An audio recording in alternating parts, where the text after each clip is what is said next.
A new set of rules for the coming Ramadan of 2023 has been introduced by the liberal government of Mohammed bin Salman, which has taken the Muslim world by the storm. What are these new rules? Why are they so controversial? Are they anti-Islamic? How do these laws fulfill the prophecies of the end of times? Before we go into any more details, here is something for you to check out. They did not know it was their last Ramadan. So what excuse do we have now to not learn the book of Allah? This Ramadan, learn all the stories from Quran in 30 days. Copies are limited, so order yours now. The new rules by the KSA government are quite controversial and restricting for Muslims, as we understand how important Ramadan is for the Ummah of Muhammad sallallahu alaihi wasallam. Let's see what those rules are, and then brothers and sisters, can you tell us what you think? The opening rule states that the use of loudspeakers will be discouraged. The Imam or the mosques will not be allowed to use loudspeakers. The volume should not be higher than 1/3 of the total volume of the speakers. How are people going to hear the azan, the tarawih, the prayers? The government says that the loud sound of the azan and prayers drives people out of their comfort zones. Astaghfirullah. It is especially restricted for Quran recitation. Even if the people at the back of the mosque are not able to hear the Imam, the rule still runs its course.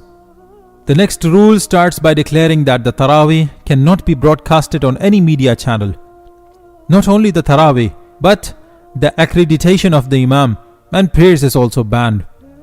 The time of the prayers and dua is ordered to be shortened, saving the time of people. This is the statement of the third rule.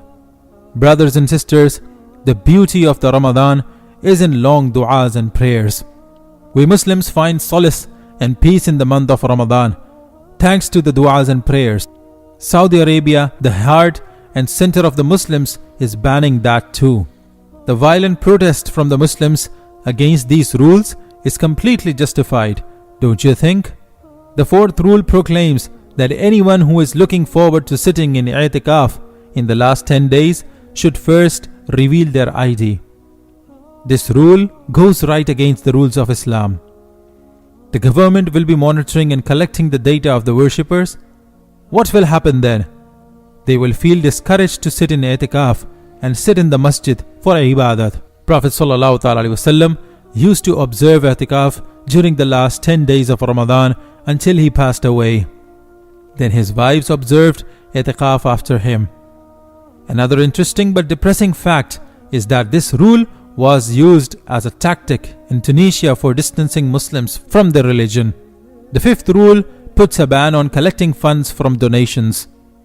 These findings include those that were used to provide meals to people breaking their fasts or living in the masjid for i'tikaf, or for the needy and the poor. This rule was the most disappointing one for the Muslims who donate in the Ramadan to help people open their fast, because Rasulullah sallallahu alaihi wasallam said, whoever gives food to a fasting person to break his fast, he will have a reward like theirs, without that detracting from their reward in the slightest. The sixth and the last rule states that worshippers are prohibited to bring their little ones to the mosque. This rule was also used as a tool by states for stopping the upbringings from getting close to Islam. Is Saudi Arabia trying to do the same?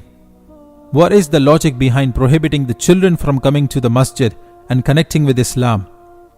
The Imam is responsible for approving people who want to stay in the mosque for i'tikaf.